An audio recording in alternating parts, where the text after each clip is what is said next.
This episode is brought to you by my 8-week coaching program. You can go from wanting to become a professional organizer to having your very own business and organizing clients. I will walk with you through the process, one-on-one, step-by-step, to starting the pro organizing business of your dreams. My coaching program is designed specifically for you and the goals that you want to achieve. Whether you have already started creating your business or you are just getting started, I will come alongside of you to help you reach your goals. Go to proorganizerscoach.com to find out more today. You are listening to the Pro Organizers Coach podcast. I'm Samantha Brown, a professional organizer and business coach. In this podcast, you will learn how to start and scale the organizing business of your dreams. So let's jump in. Okay, so in the last episode, we went over everything I have in my free PDF at proorganizerscoach.com. But what I wanted to do was take each section that I have on that free download, dive into more of exactly what it means and what each thing is and how it can help you. I personally believe that being a good organizer is 25% people skills, 25% organizing skills, 25% business skills, and then 25% mindset. Now, professional organizing businesses require very little overhead costs, which is why I think it's the best side hustle on the planet. And if you're down to DIY your website on a free platform and get visible on social media, you'll be off to a great start, basically for free. My free download has everything I can think of that will help you create your organizing business. But overall, depending on state requirements, you can start with as little as a DBA and a client contract. But if you're anything like me, you want to do things to the best of your ability and are ready to really get this thing off of the ground. And why in this podcast, I am bringing you everything I have learned so you will know all of the options. But remember that this is your business and you can create it to be anything you want, from a side hustle to your full-time job. No matter what your ultimate goal, there are some basic things that need to be done to first get started. And that is why today's episode is going into the Getting Started tab on my free download. So the next set of episodes will be all about what is on my checklist and diving into each thing to help you understand the options that are out there for you. I'm a person that loves a good list, so let's dive right into that checklist. All right, now under Getting Started, I have the first point: research the professional organizing industry. While researching, make sure you answer these questions. Is this something I would love to do with my time? Do I think I will enjoy working for myself? And how are my people skills? It goes back to what I was saying a minute ago, where organizing is about organizing 25%, but it's also about your mindset. It's about your business. And if you want to be able to have a business and your business skills, and then it's also about your people skills. You have to be good with people for them to want you to come into their home and see their most personal possessions. They also have to feel comfortable with you. So if you have a way with people on top of being a good organizer, then this is definitely the industry for you. All right. Tip number 2, I have read organizing books and organizing blogs. So there's a few good books out there that are very helpful. One is called How to Start a Home-Based Organizing Business, and the other one is called Mastering the Business of Organizing. They are both helpful books when starting your organizing business if you are a book reader. Now, there's also other options under tip number 3, which is research business advice websites or podcasts on YouTube.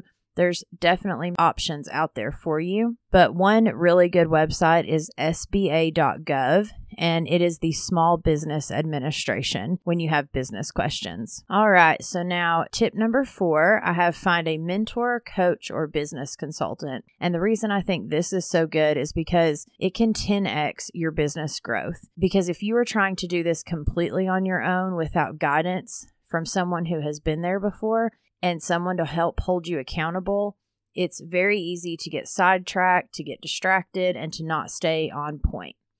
So now number 5, I have name your business and develop a tagline if needed. All right, so let's talk about naming your business. You have to buy a domain, and I recommend GoDaddy.com, and I have 5 steps to naming your business.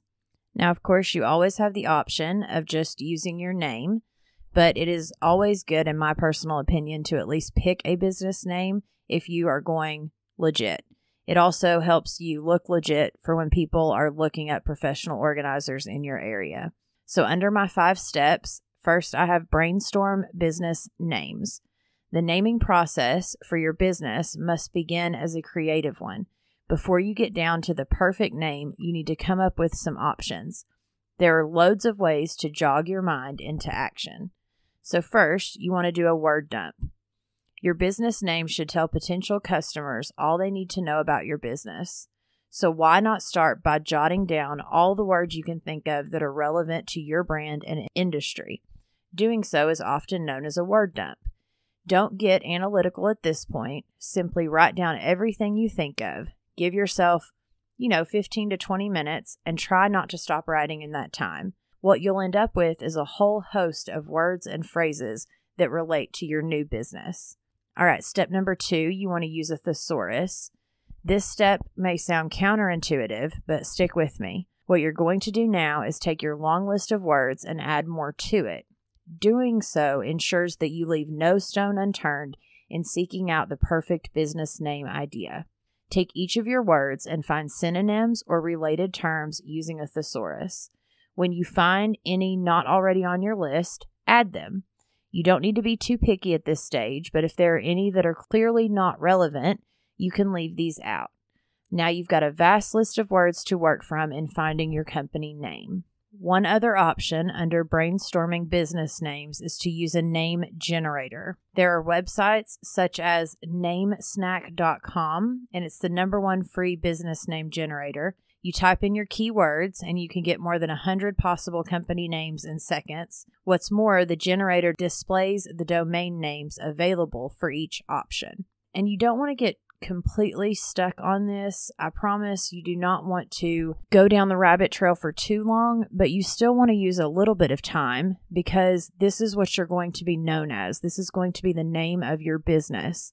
And for me, it was kind of off at first and it sounded weird, but I chose Love, Laugh, Organize. And I've had multiple people that have come up to me and been like, oh, that's kind of like Live, Laugh, Love. And, I explained to them, yes, it also is a word play because I wanted people to associate the time they spend with me organizing and decluttering, that we are going to love, laugh while we organize, and that I am bringing a sense of peace and love with me and laughter when I come in to do a session, and that we're going to have a good time while we organize. Plus, of course, it shows that there will be no judgment, and that is very important to me. I want my clients to know that I'm not there to judge them. I'm there to support them in any way I possibly can. So it's things like that where you want to pick a name that you are proud of and that maybe has multiple meanings to you.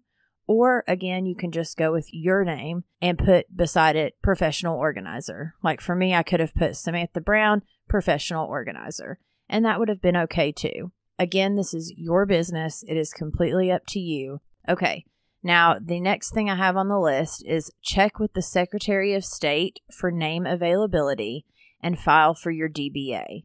Now, a DBA stands for Doing Business As. Now, in formal business structures, there's lots of startups, and most of them opt for a less formal business structure.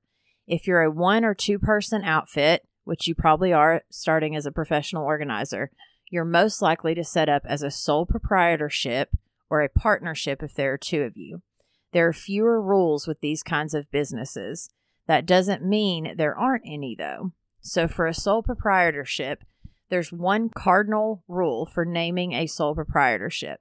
That's that your firm must operate under the surname of its owner, i.e. you. You can, however, trade under a separate brand name if you file for a DBA. Again, a DBA stands for Doing Business As. So like for me, my sole proprietorship is under Samantha Brown. My DBA is Love, Laugh, Organize. Or if I'm doing coaching for the organizers coaching, the sole proprietorship is Samantha Brown and the DBA is Pro Organizers Coach.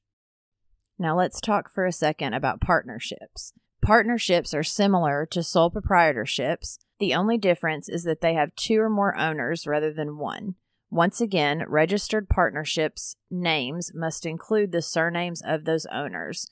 Filing for a DBA is how you trade under a different name when you do taxes and those types of things. All right, now let's talk about checking if your business name is available. So the way we go about this is first, you want to look at domain availability. Every business needs an online presence. It's not just something for e-commerce brands, which are the brands that sell things. Ideally, you want your domain name to match your company name or be as close as possible. That's why you must perform a domain availability search. There are plenty of tools out there to help you do this. The business name generator that I mentioned earlier is a good place to start. Once you've found a business name idea with an available .com domain, then you can move on to the next step. And the next step is searching the federal trademark records. Now, once you've ensured your domain availability, there's one more check to perform. You must find out if somebody else has already trademarked your business name idea. Fortunately, this is straightforward. All you need to do is head to the U.S. Trademark Electronic Search System, TESS, and once there, you type in your business name idea. The specialized search engine performs a trademark search and tells you if your choice is available.